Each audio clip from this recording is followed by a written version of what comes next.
Buenas tardes. Les ruego encarecidamente que disculpen el retraso con el que vamos a empezar esta conferencia, que ha tenido una acogida extraordinaria, como han podido ver y como han podido padecer en algún caso, pero damos comienzo ya definitivamente a la conferencia que nos ha convocado hoy aquí, que es la primera conferencia que se va a celebrar de un ciclo dedicado a la exposición Ingres, a la exposición Ingres, que estamos celebrando desde esta misma semana en el Museo del Prado. El conferenciante que inaugura este ciclo es el comisario de la exposición, Vincent Pomarède, que es sin duda uno de los más reputados especialistas en la obra de Ingres del mundo. Ha dedicado en 2006 una muestra antológica que fue una verdadera puesta al día de los estudios y del conocimiento del artista, y desde luego una reunión incomparable, sin precedentes, de toda la producción pintada y dibujada del artista. Fue alumno de la École du Louvre, licenciado por esa institución en Historia del Arte, y alumno también de la École Nationale de l'Administration francesa. Desde luego ingresó como conservador del patrimonio francés en el año de 1991 y ha desempeñado cargos importantísimos desde entonces. Desde el año 91 fue conservador de pintura francesa del Museo del Louvre, ocupándose de las áreas de restauración simultáneamente, y desde el año 2000 hasta el año 2003 fue director del Museo de Lyon. Desde el 2003 en adelante hasta el año 2014 fue el director director del Departamento de Pinturas del Museo del Louvre, ocupándose de la especialidad de la pintura francesa del siglo XIX. Como tal, ha organizado a un ritmo verdaderamente vertiginoso para todos los que nos dedicamos al mundo de las exposiciones y de los museos, ocupándose de más de 2 exposiciones al año, de repasar a todos los grandes artistas franceses del siglo XIX, que es hablar de la gran pintura europea y universal del siglo XIX al fin y al cabo. En su haber tiene grandes exposiciones antológicas como Corot, del que se ha ocupado en repetidas ocasiones, fue el responsable de la exposición Corot en el vecino Museo Thyssen, de una gran exposición Chassaireau, que es uno de los discípulos díscolos del propio Ingres, y esta que ya les he subrayado, que en el año 2006 repasó toda la trayectoria integral del artista.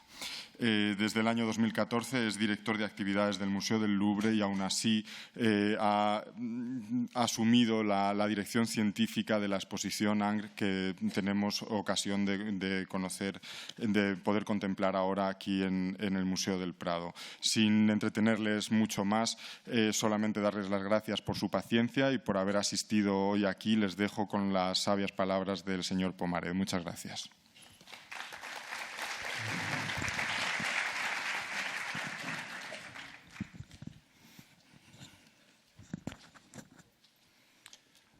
Bonjour à tous. Merci d'être venus aussi nombreux ce soir. Cela fait chaud au cœur de voir que Ingres attire autant de public, autant de passionnés. Je vais ce soir m'exprimer en français, j'en suis désolé, parce que je sais que c'est toujours un peu plus compliqué pour le public d'avoir une traduction, mais je pense que tout va bien se dérouler. Je voulais aussi vous dire que je suis très fier de revenir une fois de plus ici au Prado. Il existe depuis déjà plusieurs années un partenariat entre le musée du Louvre et le musée du Prado, un partenariat fait d'abord d'amitié, également d'amitié professionnelle, et en plus de beaux projets d'exposition, puisque le Prado nous a aidés à réaliser à Paris l'exposition Velázquez qui a eu lieu au début de cette année, pendant que nous organisions ici, dans votre musée, l'exposition Ingres qui vient d'ouvrir hier. Donc je suis très heureux, très fier d'être parmi vous et de vous parler de cet artiste que j'adore et que je vais essayer de vous donner à aimer autant que je puis le faire de mon côté. Je voudrais pour cela partir de ce que l'histoire de l'art a toujours dit. Je vais essayer de vous démontrer que c'est peut-être à tort que l'histoire de l'art a développé cela, c'est-à-dire de cette opposition entre Ingres et Delacroix. Toute l'histoire de l'art au XIXe siècle a été souvent construite dans une opposition entre les anciens et les modernes, la ligne et la couleur. Et évidemment, Delacroix et Ingres ont été considérés par des critiques et par l'histoire de l'art comme des représentants de cette opposition qui aurait construit l'art du XIXe siècle. Vous avez sur l'écran deux œuvres qui sont présentées au salon de 1827. En 1827, Ingres présente l'apothéose d'Homère, qui est l'œuvre évidemment que vous reconnaissez à gauche de l'écran, un tableau que l'on pourrait qualifier de classique, de néoclassique, qui évidemment reprend le modèle antique, reprend également le modèle des peintres de la Renaissance, et particulièrement Raphaël, tandis que Eugène Delacroix présente le massacre, la mort de Sardanapale, la mort de Sardanapale, qui représente ce moment très dramatique où le souverain babylonien se donne la mort sur un immense bûcher avec ses femmes, ses maîtresses et ses animaux favoris.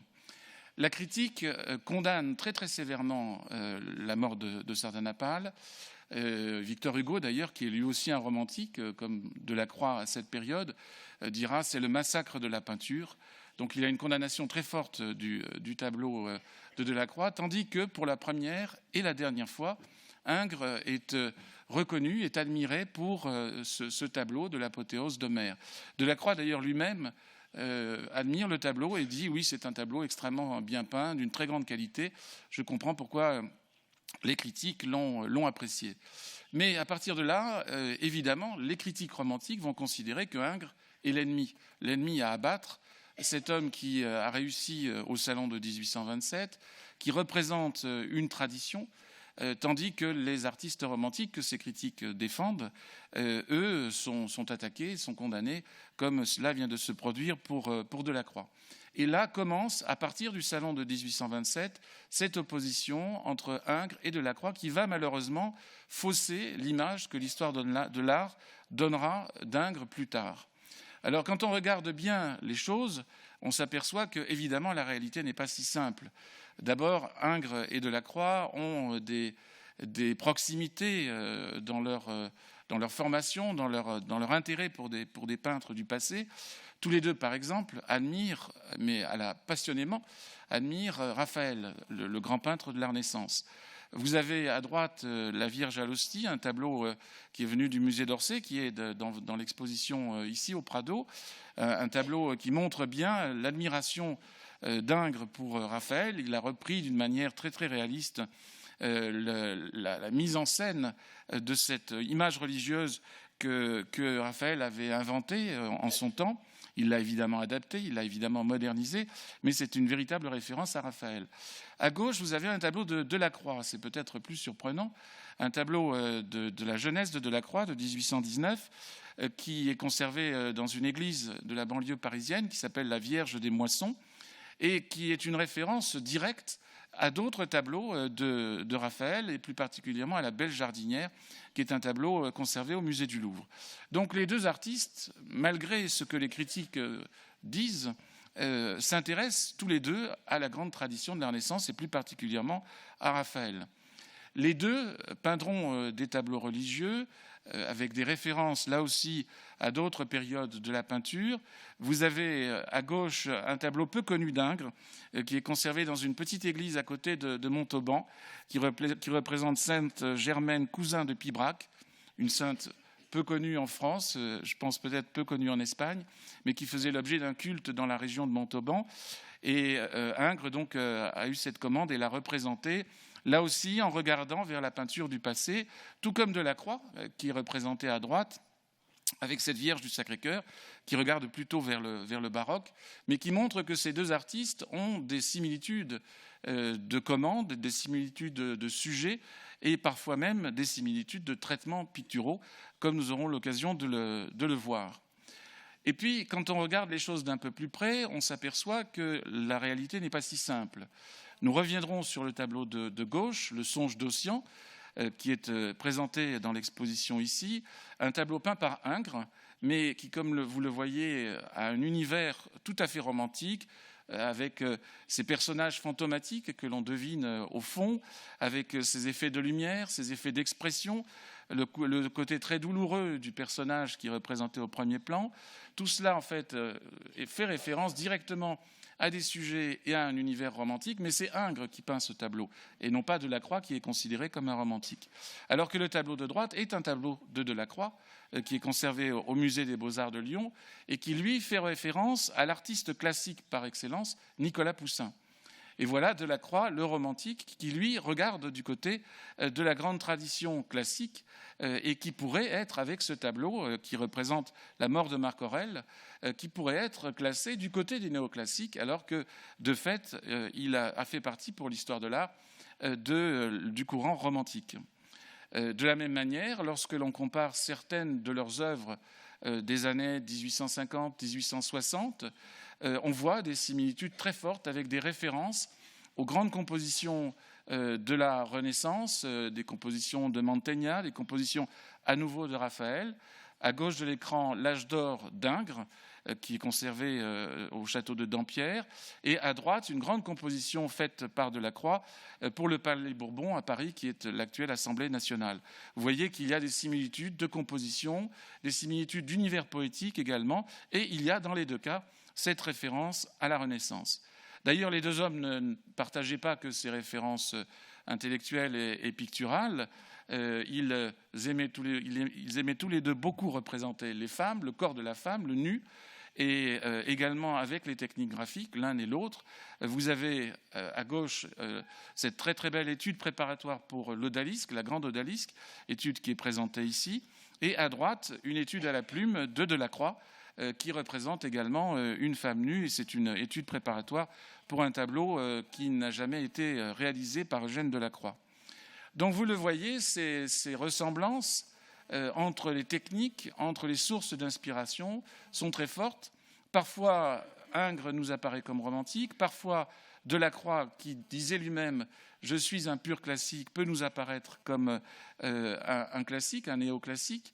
Donc l'histoire de l'art, quand elle a imposé cette image très tôt, puisque les critiques très tôt ont commencé à, comme je l'ai dit tout à l'heure, à opposer ces deux artistes, l'histoire de l'art a simplifié et a présenté une confrontation pure et dure. Delacroix à gauche, le défenseur de la couleur et de l'expression, Ingres, Monsieur Ingres, à droite, le défenseur de la ligne et de la grande tradition.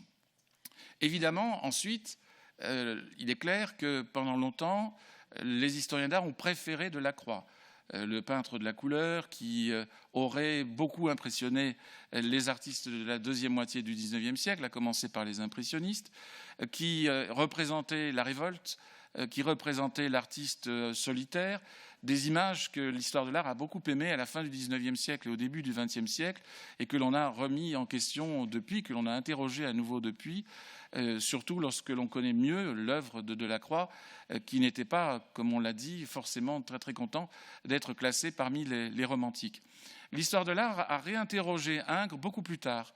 Autant Delacroix commence à être regardé avec un œil différent à partir des années 60, autant c'est plutôt dans les années 80, 1980, que Ingres commence à faire l'objet d'une étude nouvelle, d'une redécouverte, et on commence à se demander si cet artiste, que l'on présente comme académique, néoclassique, froid, n'est pas quelqu'un d'autre, n'est pas un artiste plus complexe qu'il faudrait regarder avec un intérêt nouveau.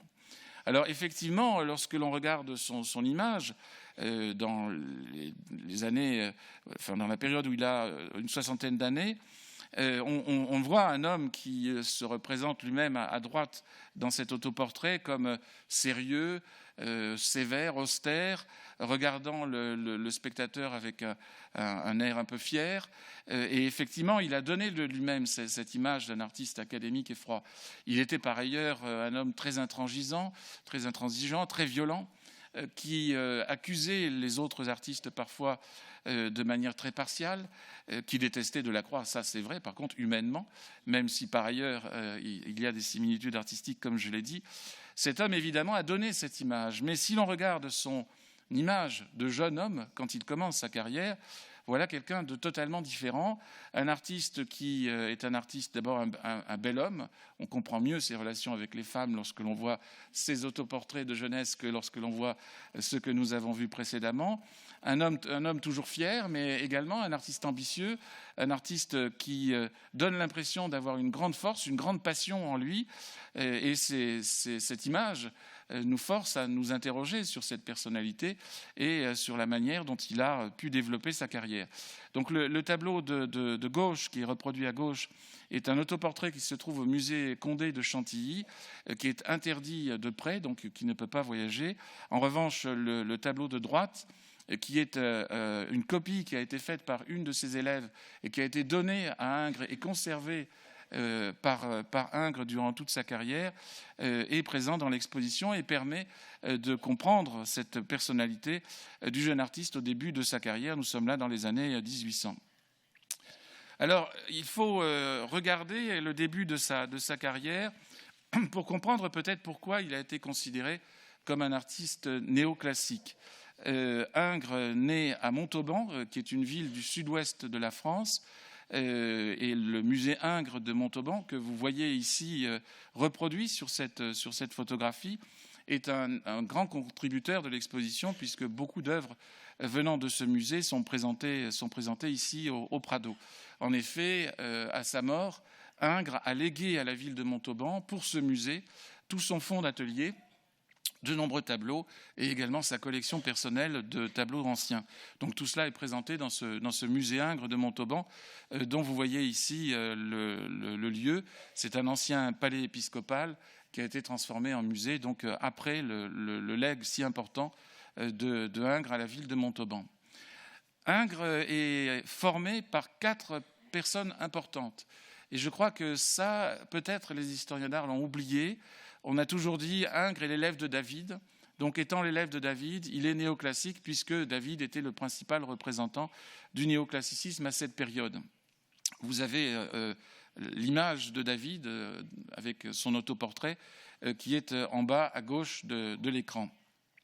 Effectivement, Ingres est passé par l'atelier de David, il y est resté plusieurs années, il a préparé le grand concours du prix de Rome dans l'atelier de David et on comprend que cette personnalité a eu une importance pour lui. Mais auparavant, il y avait eu 2 autres artistes qui l'avaient profondément marqué.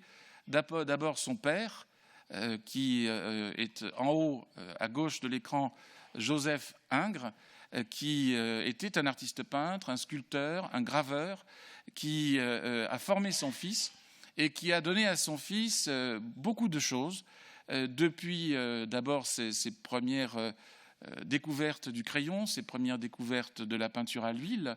Les premiers tableaux que Ingres réalise sont réalisés auprès de son père. Ce tableau d'ailleurs est un portrait de Joseph Ingres par son fils, par Ingres lui-même. Mais il lui donne aussi beaucoup de trucs de métier, d'habitudes de métier, entre autres comment savoir obtenir des commandes, comment entretenir des réseaux avec des collectionneurs de manière à pouvoir faire carrière. En haut à droite de l'écran, vous avez un autre homme qui a beaucoup compté, Joseph Roch, qui est un peintre et qui est professeur à l'Académie des Beaux-Arts de Toulouse. Et avant de rentrer dans l'atelier d'Ingres, dans l'atelier de David, Ingres passe par l'Académie de Toulouse. Et il travaille avec cet artiste, Joseph Roch, dont vous avez là aussi un autoportrait, qui est un artiste très, très nerveux, très passionné, et qui travaille un genre pictural très différent de celui que David pourra enseigner plus tard à Ingres. Enfin, dernière figure qui va marquer la personnalité d'Ingres, le peintre Guillaume Lethière, qui sera son professeur lorsqu'il ira à Rome, à l'Académie de France à Rome, et cet artiste lui ouvrira d'autres directions de recherche. Donc en fait, Ingres n'est pas l'héritier de David, comme on l'a dit, mais il est l'héritier de ces 4 figures d'artistes qui, chacun, lui donneront quelque chose d'important dans la mise en place de sa carrière. Juste pour comprendre un peu mieux, ici vous retrouvez Joseph Roch, le professeur de l'Académie de Toulouse, et 2 de ses compositions dont vous voyez qu'elles n'ont rien de néoclassique. La mort de Marat, en bas à gauche, une scène révolutionnaire à la fois très violente et très réaliste, et à droite, un portrait malgré les apparences, un portrait mondain d'une jeune bourgeoise de Toulouse que Joseph Roch a représenté. Et c'est auprès de Roch que Ingres commencera à pratiquer l'art du portrait, dont nous verrons qu'il fut particulièrement important dans sa carrière. Évidemment, David est une figure incontournable à cette période, et pour un artiste qui veut faire carrière, donc avoir le Grand Prix de Rome de peinture d'histoire, qui est d'une part une distinction importante, mais qui est aussi le moyen de partir aux frais du gouvernement français en Italie pour parfaire sa formation, évidemment, David ne pouvait qu'attirer Ingres, qui rentre dans son atelier au moment où David peint le grand tableau que vous avez en bas de l'écran, les Sabines séparant les Romains et les Sabins, qui est un tableau conservé au Louvre, qui a été peint en 1799, et dont on sait que Ingres, alors élève dans l'atelier de David, a participé à la composition en peignant plus particulièrement les figures des jeunes femmes pour son maître. Et là aussi, il découvre un très grand portraitiste, puisque David, à cette période, peint des portraits d'une très grande qualité. Et les choses sont parfois curieuses. La jeune femme qui est représentée à droite est Madame de Verninac, peinte par David. Et Madame de Verninac est en fait la sœur de Delacroix. On voit que le petit monde des peintres parisiens se retrouve à travers cette période. Donc après avoir travaillé avec Joseph Roch, après avoir travaillé avec David, je mentionnais l'importance de Guillaume Guillon-Lethière, son professeur à l'Académie de France à Rome. Vous pouvez voir que ce que Guillon-Lethière lui fait découvrir est très différent.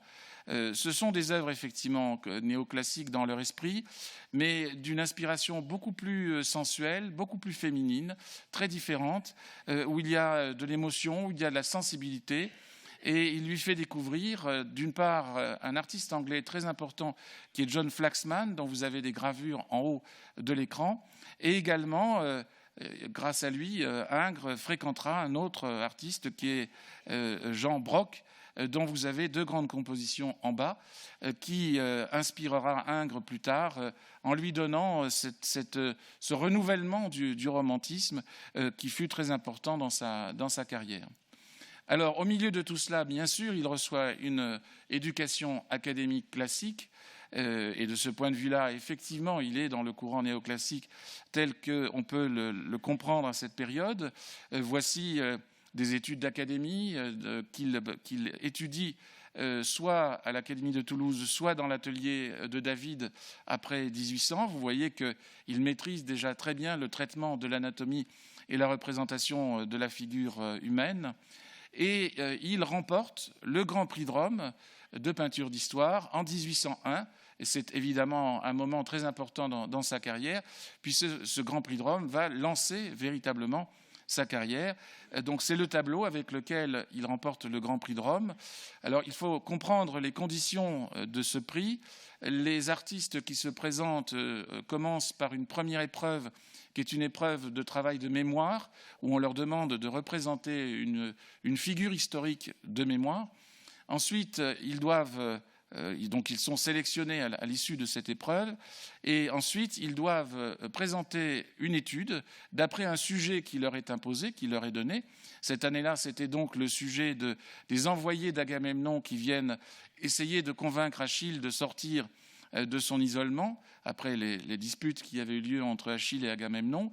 Et donc les artistes travaillent sans aucune documentation, avec leur mémoire, leur pinceau et leurs couleurs, pour livrer une grande composition qui est ensuite jugée, qui fait l'objet d'un classement, et le premier devient lauréat du Grand Prix de Rome de peinture d'histoire. C'est le cas avec ce tableau qui est conservé aujourd'hui à l'École nationale des beaux-arts à Paris et qui est un témoignage de la fin de cette formation en quelque sorte que Ingres a pu recevoir durant de nombreuses années, puisque entre la période où il est chez Joseph Roch à Toulouse et le moment où il sort de l'atelier de David, presque 10 ans se seront passés dans sa carrière.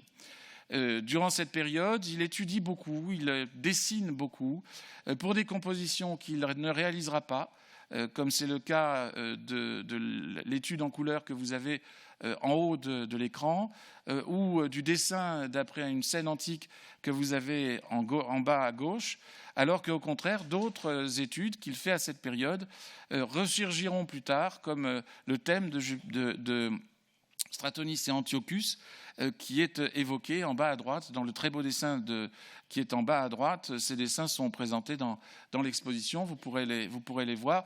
Ce sont des études qui lui permettent de se chercher, d'imaginer des sujets qui, évidemment, ne trouvent pas forcément tout de suite leur réalisation. Durant cette période, il pratique le portrait, surtout d'après ses amis. Ici, vous avez à gauche son ami d'enfance, avec lequel il restera durant toute sa carrière en relation. Il entretiendra avec ce jeune homme de Montauban, Jean-François Gilibert, une correspondance qui est évidemment très importante pour les historiens. Alors qu'à droite, vous avez un autre de ses amis qui est un Italien, Bartolini, le sculpteur Lorenzo Bartolini, qui était lui aussi un élève de David et qui ira en Italie plus tard, retournera en Italie plus tard avec Ingres. Donc il s'essaie à l'art du portrait comme cela, avec des représentations d'amis. Il maîtrise déjà très très bien le genre et il commence à être déjà un peu célèbre à Paris comme portraitiste. Et il reçoit des commandes. Et c'est important de voir que ce jeune artiste reçoit des commandes très tôt. En 1806, il reçoit la commande de ces 3 portraits célèbres qui sont tous les 3 au musée du Louvre, les portraits de la famille Rivière, qui évidemment montrent qu'il maîtrise déjà totalement toutes les déclinaisons de l'art du portrait. Le portrait en intérieur de Monsieur et Madame Rivière, avec des positions, des postures et des univers différents.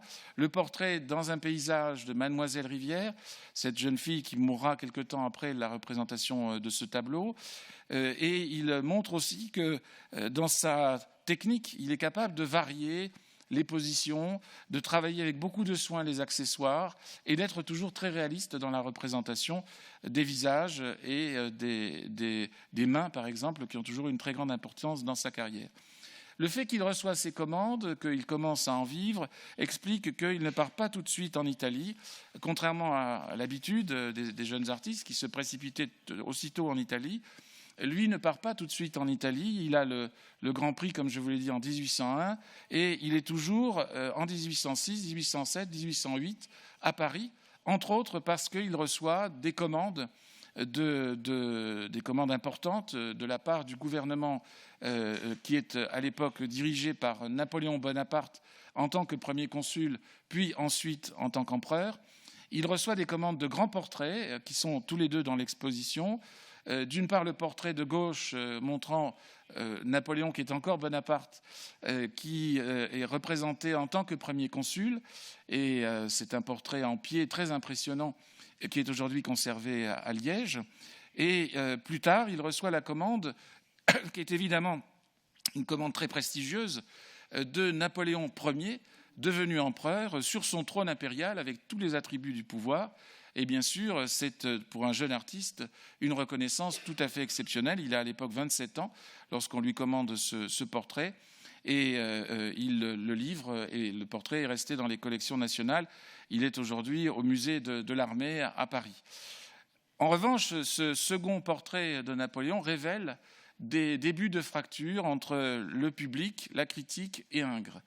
Les critiques, les observateurs, les amateurs ne comprennent pas cette représentation de Napoléon Ier.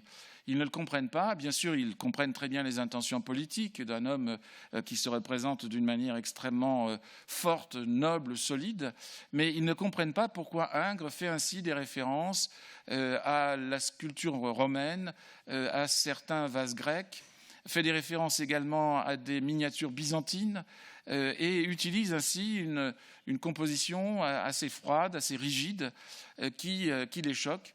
Et ce portrait, qui est présenté au salon, est très critiqué, et Ingres, évidemment, en est très meurtri, parce qu'il avait eu l'impression à la fois de répondre à une commande politique importante, mais en même temps d'être très original dans sa manière d'aborder cette commande. Et il se décide à partir en Italie, justement, après cet échec, parce qu'il pense qu'il vaut mieux couper avec la critique parisienne et partir régénérer son œuvre en Italie. L'art du portrait, il va continuer à le pratiquer en Italie. Bien sûr, on aura l'occasion de revenir sur l'art du portrait 2 fois dans sa carrière, dans la présentation de sa carrière. Et aussi bien au début de son séjour qu'à la fin, il peint des amis, des connaissances, qui lui commandent des tableaux qui vont le faire vivre en fait durant toute cette période, puisqu'il restera en définitive à Rome beaucoup plus longtemps que prévu. Donc vous avez à gauche le portrait de son ami, le peintre Granet, qui est représenté avec au fond la Villa Médicis, qui est justement le siège de l'Académie de France à Rome où Ingres séjournait. Et à droite, un portrait qu'il réalise un peu plus tard d'un noble russe, le comte Gouriev, qui était une figure importante de Rome à cette période. C'est une œuvre qui est conservée aujourd'hui au musée de Leningrad à Saint-Pétersbourg et qui vous montre bien la maîtrise qu'il a acquis entre-temps et qu'il va conserver et qui va faire son succès durant tout son séjour en Italie. Cette maîtrise du portrait qui va devenir véritablement un exemple pour tous les artistes qui peuvent les voir durant cette période. Étant élève, pensionnaire, on dit à l'époque, de l'Académie de France à Rome, Ingres doit un certain nombre de travaux. Les artistes, lorsqu'ils sont dans cette Académie de France, ne se contentent pas de se promener, de faire du paysage, de travailler, de peindre quelques amis et de chercher des sources d'inspiration. La discipline scolaire est très forte. Le directeur de l'époque, qui est donc Guillaume Guillon-Lethière, dont je vous parlais tout à l'heure, surveille de très près ses pensionnaires, les conseille, les aide, et les pensionnaires doivent livrer des compositions régulièrement, c'est ce que l'on appelle les envois de Rome, qui sont présentés à Paris, tous réunis, et qui font l'objet de nombreux commentaires de la part des journalistes, des critiques et des amateurs. Ingres va envoyer donc d'abord les 2 œuvres que vous voyez maintenant, 2 œuvres qui sont devenues très très célèbres, mais qui au départ sont des exercices de pensionnaires de l'Académie de France. Donc à gauche, une figure de femme, la baigneuse, qui est aujourd'hui dite Valpinson, du nom d'un des collectionneurs qui a eu la chance de posséder le tableau, je m'entends. Et je vois qu'il y en a qui parlent français. Et donc cette baigneuse, en fait, correspond à un exercice qui est l'exercice de la figure féminine. Quand on est pensionnaire, il faut envoyer une figure féminine, une figure masculine. On peut les mettre en scène, mais il faut montrer qu'on est capable de peindre de manière à la fois très réaliste, très enlevée, très belle, le corps féminin et le corps masculin. Donc cette baigneuse, il la représente dans un univers oriental, de dos, avec un refus du visage, avec un refus presque également de l'anatomie traditionnelle, de la manière dont depuis les Grecs, les Romains et à travers toute la grande Renaissance, on avait représenté le corps humain. Il coupe vraiment par rapport à cela. Et évidemment, la critique va être très très dure sur cette œuvre. Les gens considèrent qu'il ne sait pas peindre, que ce tableau est véritablement raté, que c'est une manière de représenter le corps féminin qui est mauvaise, et donc il aura des critiques très vives, de la même manière qu'il aura également des critiques très vives pour son envoi d'une figure masculine, Oedipe et le Sphinx, qui est à droite de l'écran, qui montre donc un sujet tiré de la mythologie, donc un sujet noble, un sujet justement issu de la tradition romaine, de la grande tradition. Mais là aussi, il y a une façon de représenter les choses nouvelles, curieuses, étranges, mystérieuses, que la critique ne comprend pas. Et pour cela, là aussi, Ingres sera très critiqué lorsque ces 2 œuvres seront présentées à Paris en 1808. Et évidemment, c'est clair que ces œuvres ensuite deviendront des chefs-d'œuvre de cet artiste.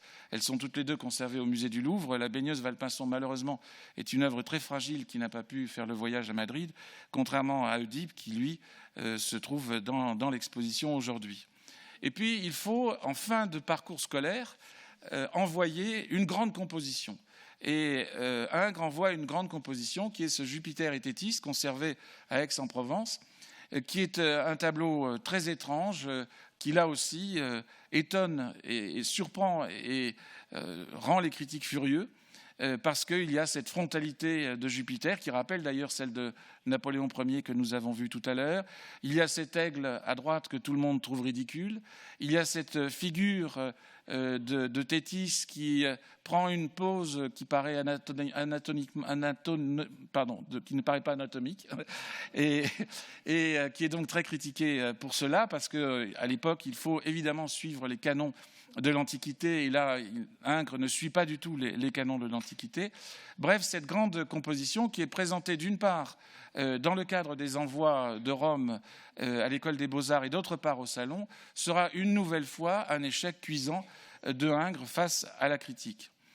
Pour comprendre un peu mieux ce que je dis par rapport à ces influences nouvelles d'Ingres, on peut regarder juste l'exemple du Oedipe à travers quelques sources d'inspiration. D'abord, à gauche, un dessin qui montre les deux compositions. Vous voyez que donc il est au début de sa réflexion, il est jeune pensionnaire, il cherche qu'est-ce qu'il pourrait envoyer comme image originale, et sur une feuille, il représente ainsi déjà la figure d'Oedipe telle qu'elle va être, et aussi à côté la figure de la baigneuse. Et ce processus de création, avec des dessins très esquissés, puis de plus en plus réalistes, c'est le processus par nature que Ingres suivra durant toute sa carrière. Vous avez donc le tableau achevé à droite. Voilà des sources d'inspiration d'Ingres, et évidemment pour les critiques, les professeurs également d'ailleurs de l'École des Beaux-Arts, ça n'est pas du tout académique. On doit regarder vers l'Antiquité romaine, pas vers l'Antiquité grecque.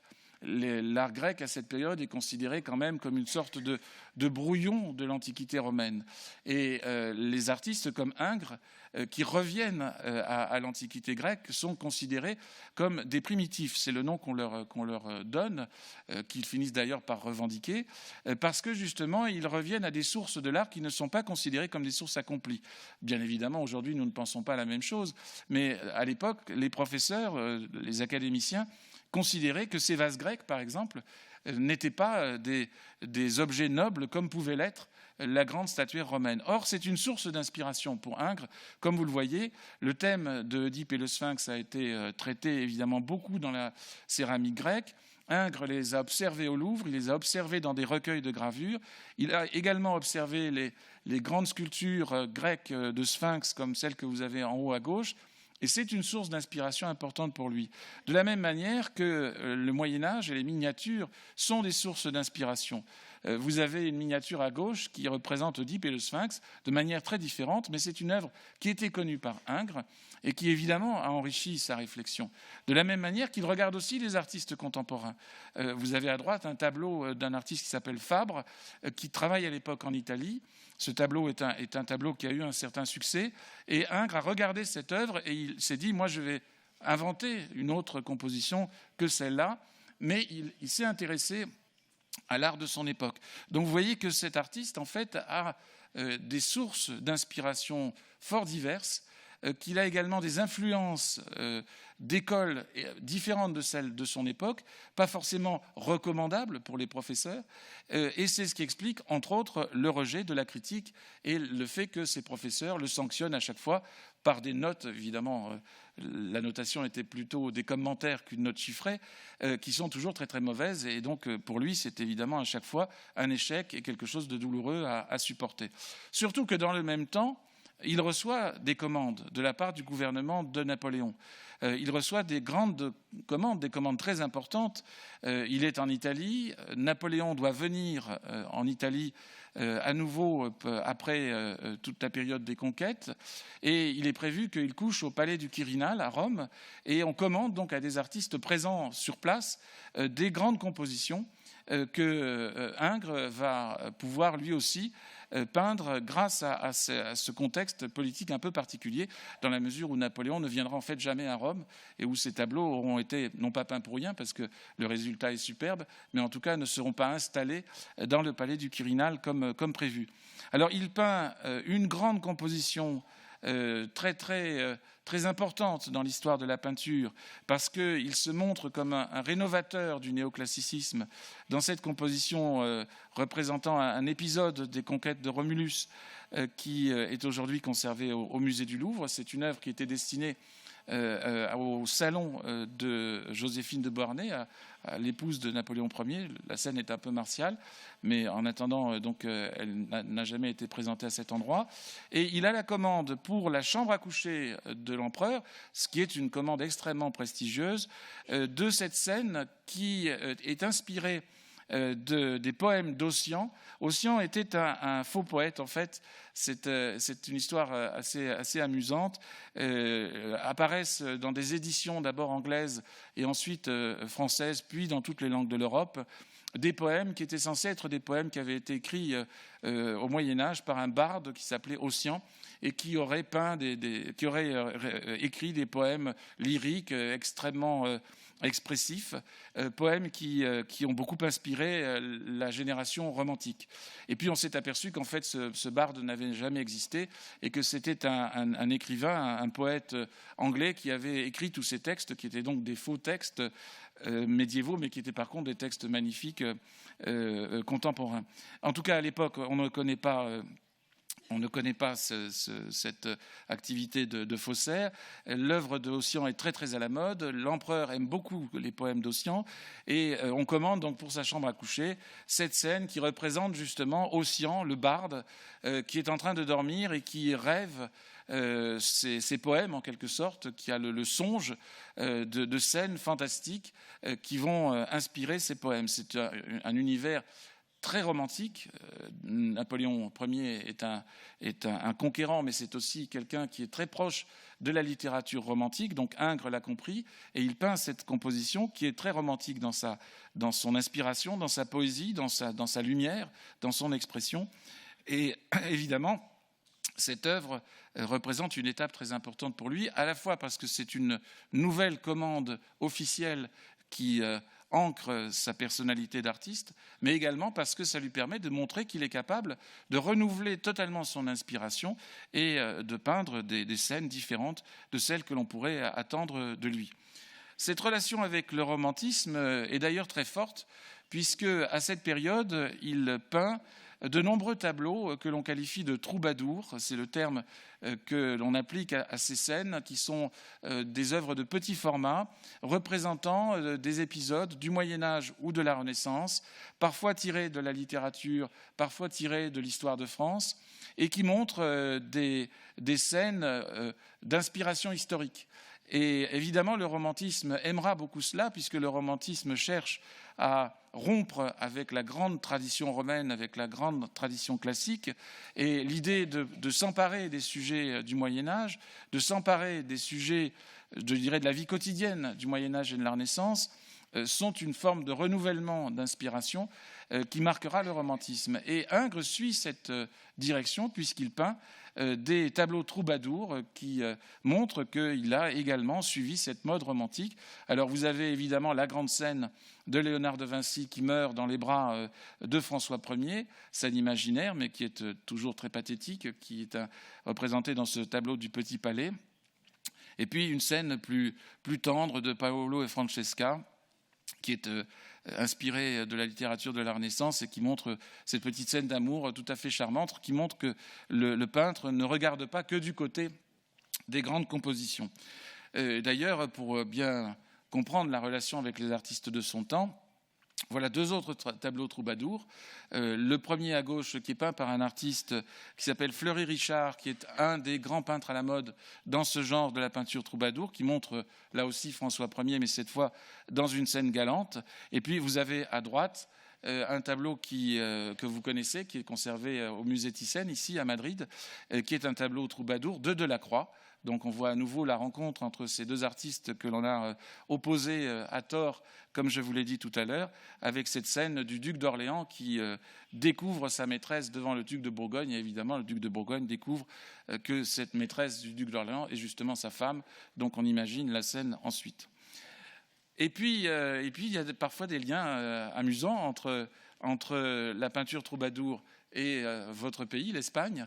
Lien amusant puisque à gauche, vous avez cette scène qui est une scène légendaire tirée des épisodes romancés de la vie d'Henri IV, qui montre Henri IV recevant l'ambassadeur d'Espagne, qui arrive donc, comme vous le voyez à gauche, et Henri IV, par plaisanterie ou peut-être aussi par irrespect, est en train de jouer avec ses enfants au moment où l'ambassadeur d'Espagne rentre dans la pièce.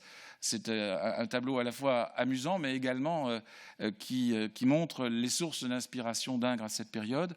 Et puis, plus sérieux, évidemment, une commande du duc d'Albe, donc d'une œuvre qui est conservée aujourd'hui en Espagne, qui représente Philippe V, roi d'Espagne, en train de remettre la toison d'or au maréchal de Brunswick.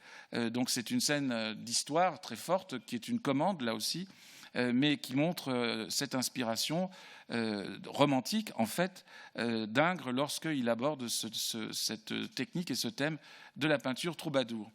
On peut d'ailleurs rapprocher de ces tableaux troubadours, quoique l'inspiration soit beaucoup plus dramatique, pathétique, violente, le Roger et Angélique qu'il présente au salon de 1819, tableau conservé au Louvre, et vous avez à droite la magnifique étude d'Angélique qui était elle aussi conservée au Louvre.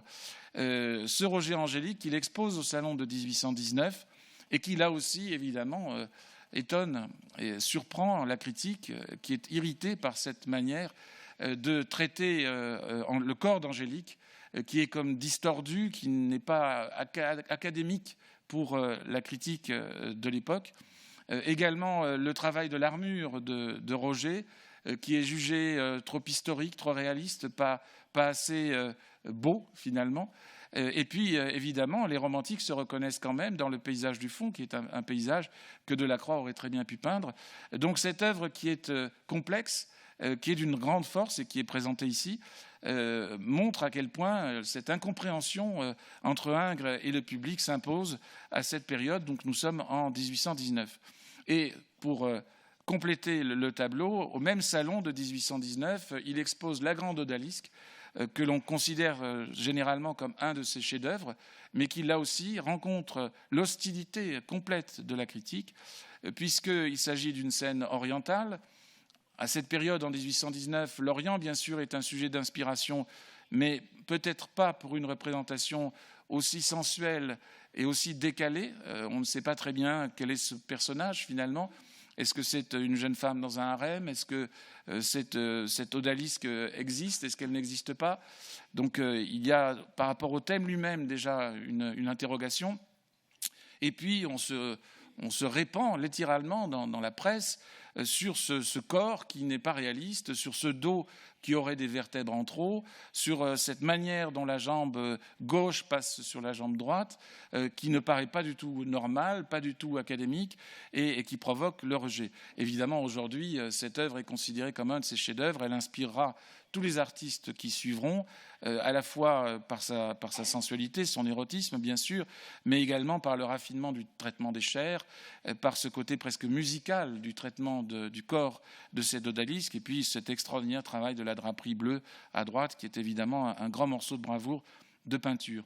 L'œuvre lui avait été commandée par la reine de Naples, qui est représentée sur le tableau qui est à gauche. Reine de Naples qui donc est obligée de quitter précipitamment Naples avec la chute de Napoléon, et donc le tableau restera la propriété d'Ingres, qui pourra l'exposer au salon de 1819, comme je viens de le dire.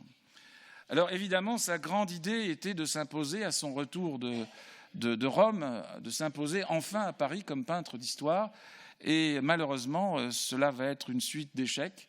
Il présente d'abord ce Jésus remettant à Saint-Pierre les clés du paradis, tableau qui est conservé au musée de Montauban. Grand échec, on trouve le tableau trop froid, on trouve le tableau ennuyeux, on ne comprend pas à nouveau la posture tellement frontale du Christ, et puis on voit beaucoup trop de références à des artistes qui ne sont pas des artistes admirés à cette période, comme par exemple les primitifs italiens, que l'on n'a pas encore redécouvert, et les critiques n'admettent pas ces références.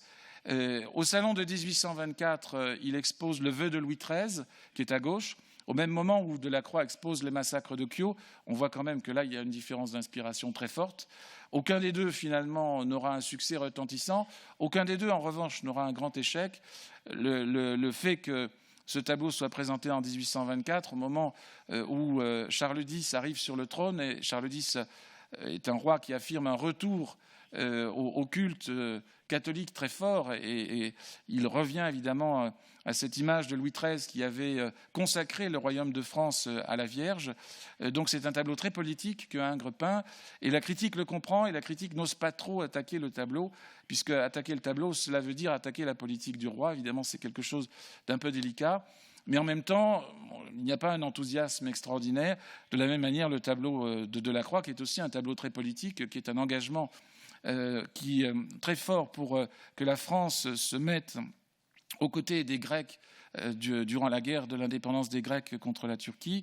C'est également un tableau très, très politique, et il sera considéré comme tel, alors que Delacroix, de fait, là, fait son premier tableau véritablement romantique. Après, d'ailleurs, la mort de Sardanapale, il changera complètement sa manière.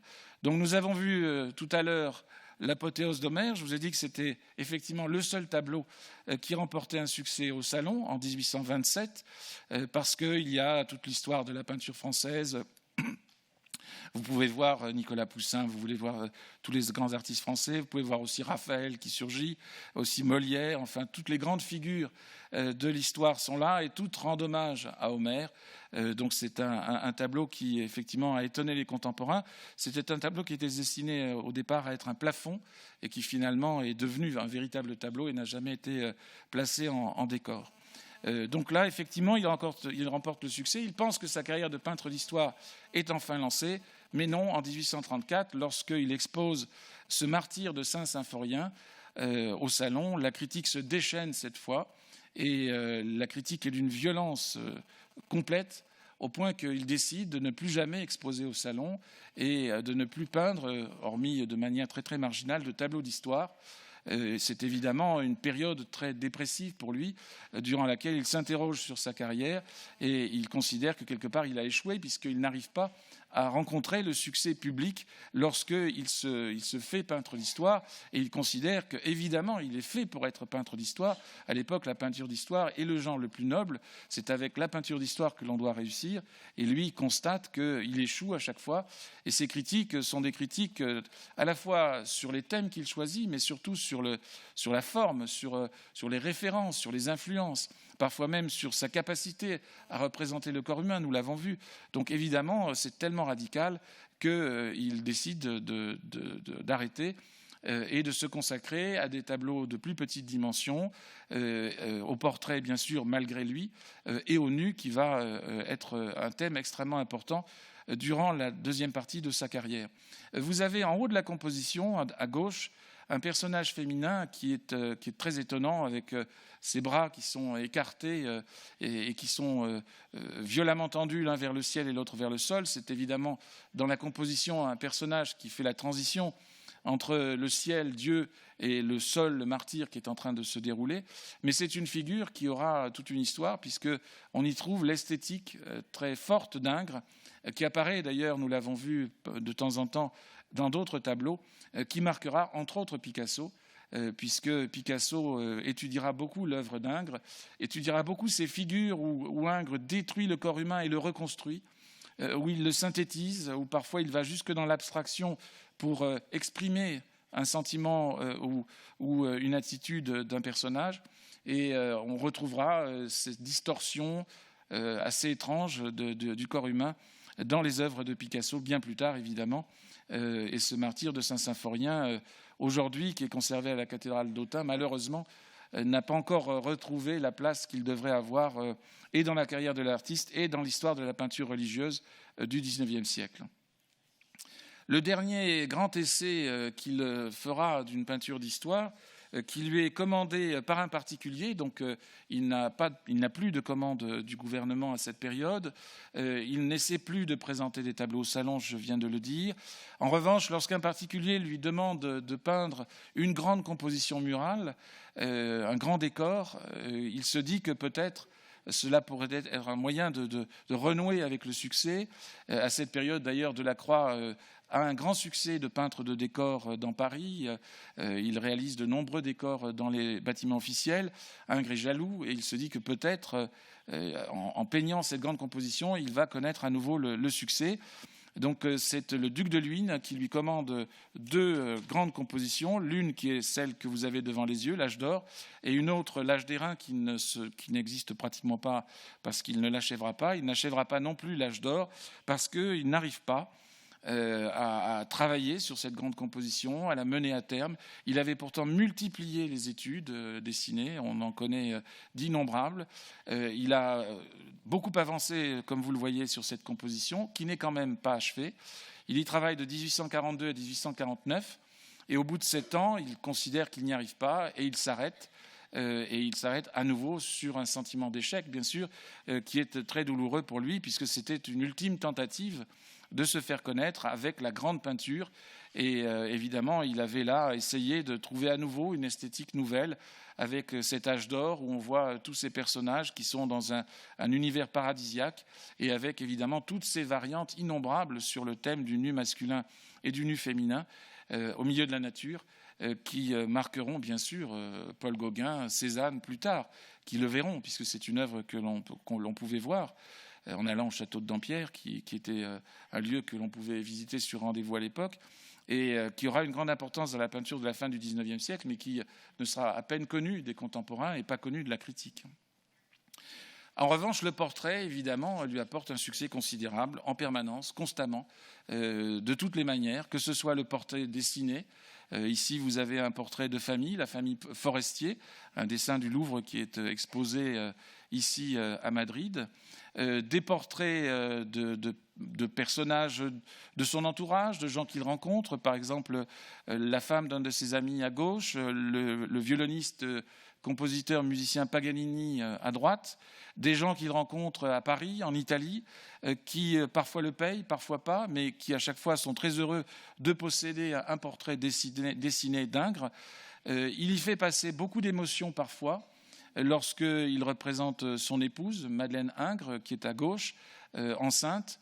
Ils n'arriveront pas à avoir d'enfant, ce qui sera un drame pour le couple, mais il aura toujours une très très grande émotion lorsqu'il la représentera. Il la représentera dans une quinzaine de dessins et de tableaux, des œuvres d'une grande intimité, où on voit passer beaucoup d'amour.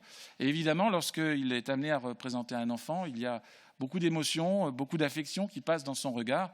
Et lorsque l'on voit ce portrait de cette jeune fille, mademoiselle Torel, qui était la fille d'un de ses amis, on comprend que cet homme n'est pas seulement un académique comme on l'a présenté, mais est aussi un homme capable d'émotion, capable d'un regard sensible, qui sait représenter cet enfant avec beaucoup de tendresse. Et évidemment, sa situation personnelle l'explique, mais c'est aussi parce que c'est un grand artiste qui sait saisir les personnalités.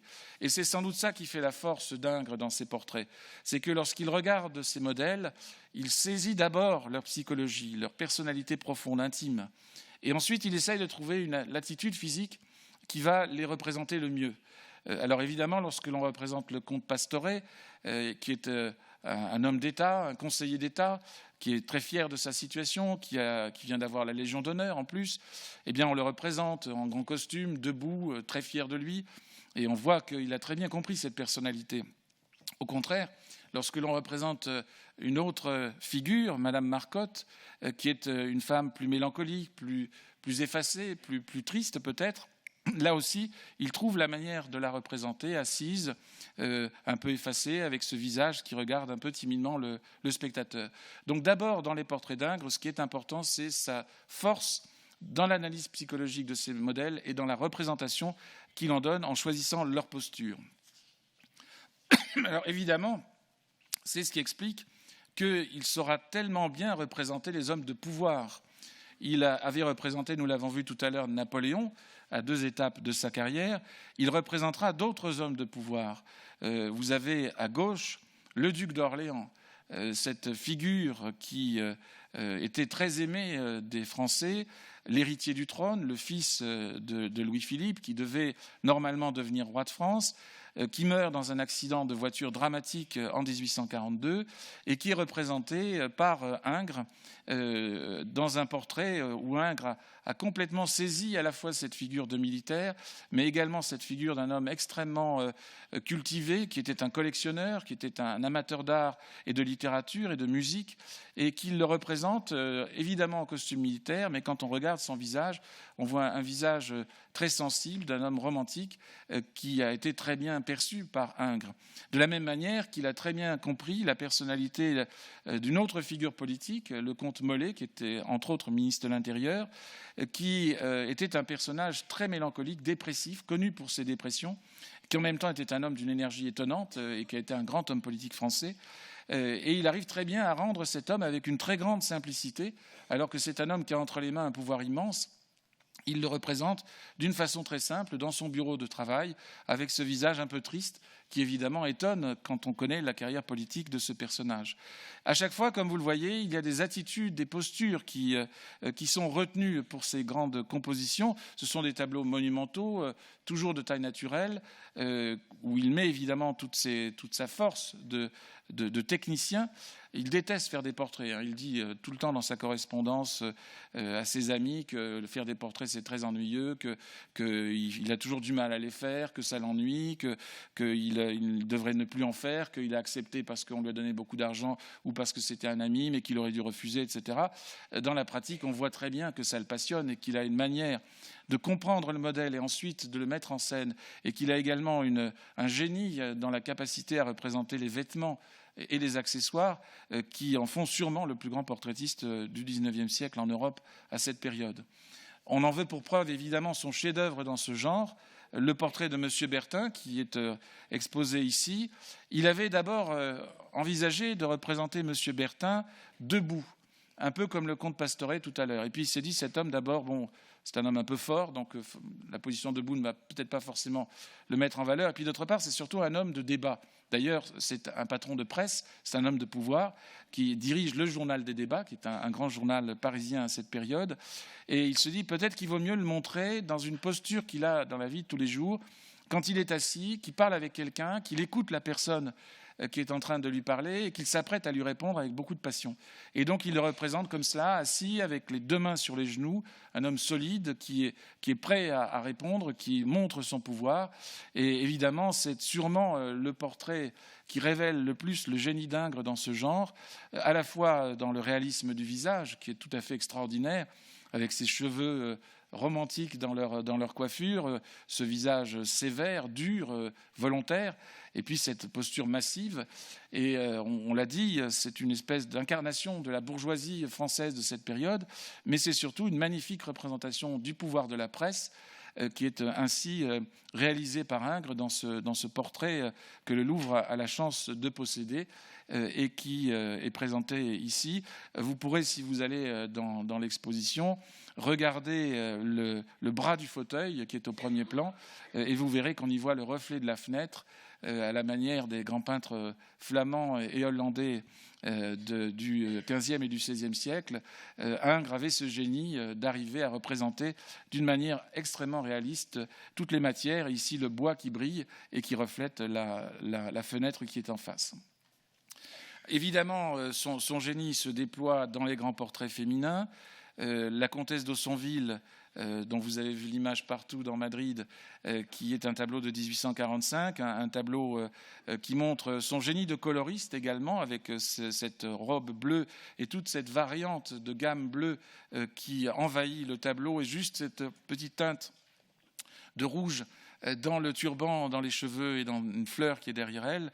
Grand travail de coloriste et évidemment à nouveau ce génie de représentation des accessoires et des vêtements, des étoffes qui montrent que Ingres a compris que la photographie qui est en train de naître à cette époque-là risque d'être une concurrente de la peinture et qu'il faut absolument que la peinture soit capable d'être réaliste, en plus en couleur, chose que la photographie ne permet pas alors, et en même temps avec le génie qu'un peintre peut ajouter à la représentation du réel, à la représentation d'une figure humaine. Alors, on égrène ces portraits de femmes exceptionnels. Ces 2 portraits sont dans l'exposition. Dans celui de gauche, vous pouvez voir évidemment l'orgueil d'Ingres, qui reprend un thème célèbre, ce que l'on appelle le paragone des arts, c'est-à-dire le fait de démontrer qu'un art est supérieur à un autre. Et lui, il veut démontrer que la peinture est supérieure à la sculpture. Et pour le démontrer, il dit, regardez, je suis capable de peindre moi aussi en 3 dimensions. Et cet effet de miroir que l'on avait vu d'ailleurs dans la comtesse d'Aussonville auparavant est un merveilleux effet technique, mais c'est aussi le moyen de prouver qu'un peintre peut ne pas travailler seulement en 2 dimensions, qu'il est capable de peindre la 3e dimension, comme le sculpteur peut le faire, et peut-être mieux que le sculpteur, puisqu'il peut le faire en couleur et avec un tel réalisme. Donc cette composition, évidemment, est une composition célèbre. Ces 2 tableaux qui représentent la même personne, Madame Moitessier, sont dans l'exposition, et vous pourrez voir, entre autres, le travail extraordinaire de l'étoffe de la robe de la version de gauche qui est conservée à la National Gallery de Londres.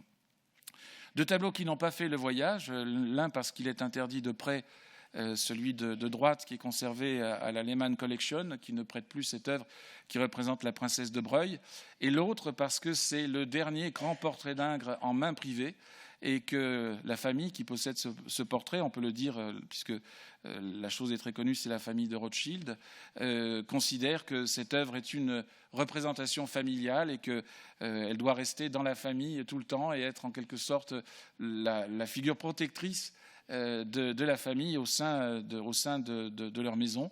Et donc, elle est aujourd'hui conservée à Paris dans une collection particulière, mais elle est un autre très bel exemple de ces grands portraits féminins des années 1845-1855. Alors, je vais conclure avec ce thème du nu, puisque nous l'avons vu, la peinture d'histoire a amené Ingres dans une impasse.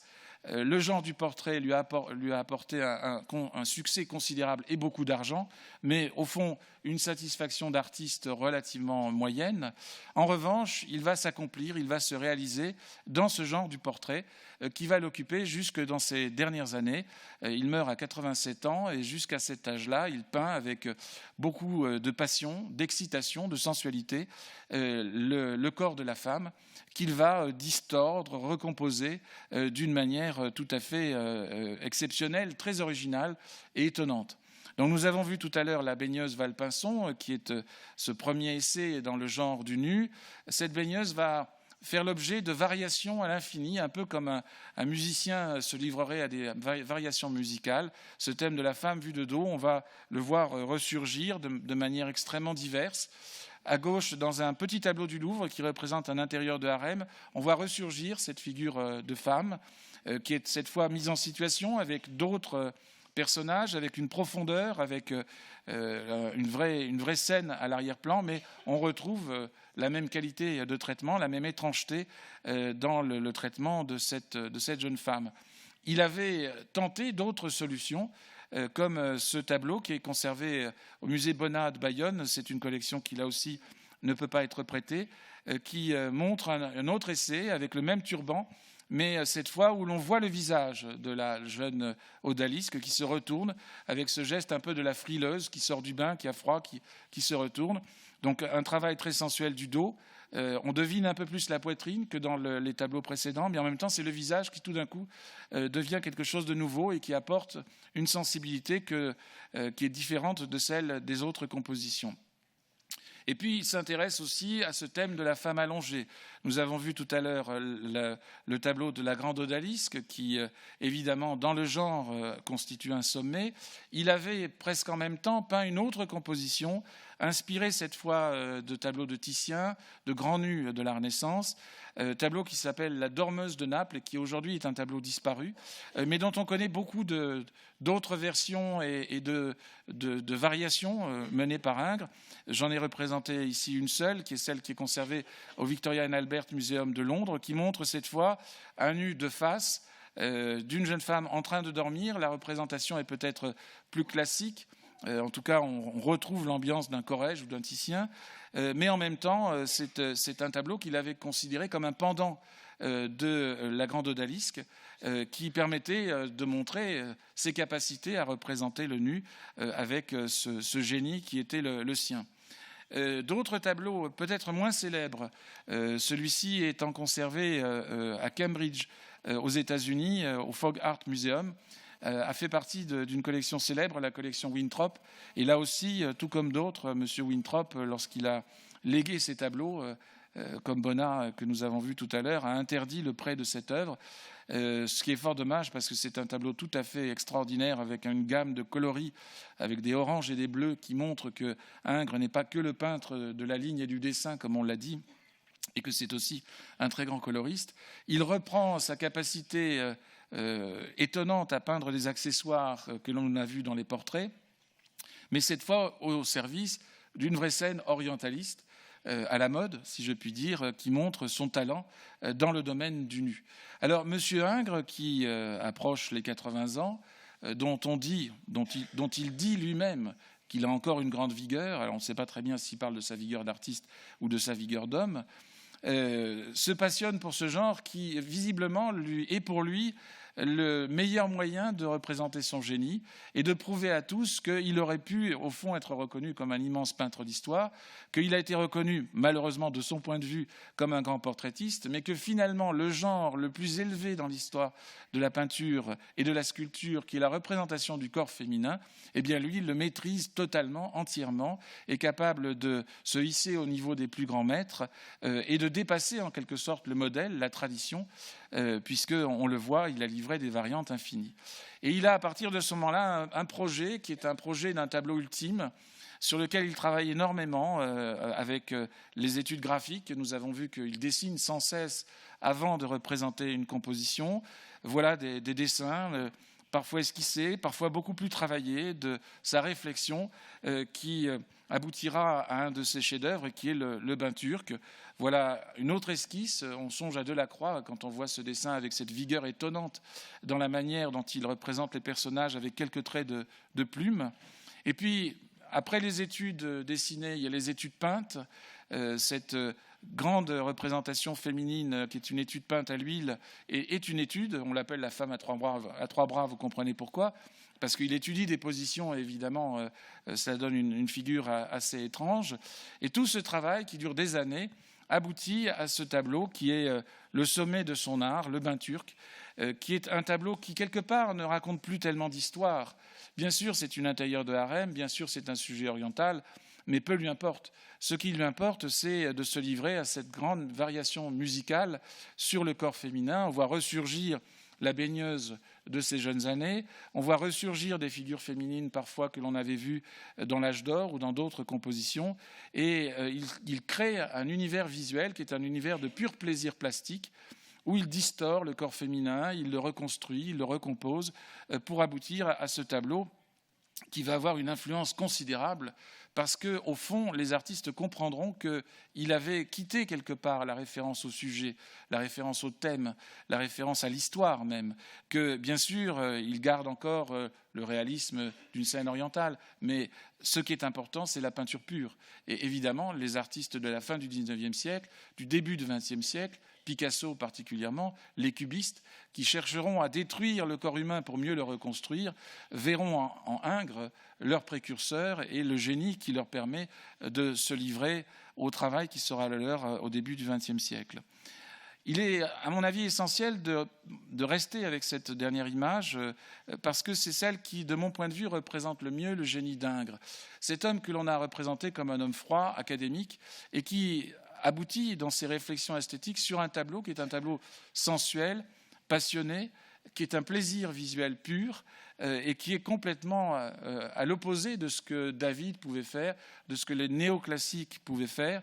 Il est dans un autre monde et c'est un artiste original qui est un véritable inventeur de formes et qui, évidemment, comme vous l'avez vu, a construit cette carrière à travers des essais réussis, d'autres moins, à travers de nombreux échecs au salon, de grandes réussites auprès des clients privés. Et je conclurai avec la phrase qui me semble le mieux représenter ses recherches. Il disait « Il est temps que l'on réforme l'art, il faut réformer l'art, et je voudrais être ce révolutionnaire-là qui va réformer l'art. Je voudrais être le révolutionnaire qui va réformer l'art. » On est loin de l'artiste académique avec cette notion de révolution et de réforme qu'il a effectivement développée dans son œuvre. Je vous remercie de votre attention. Merci.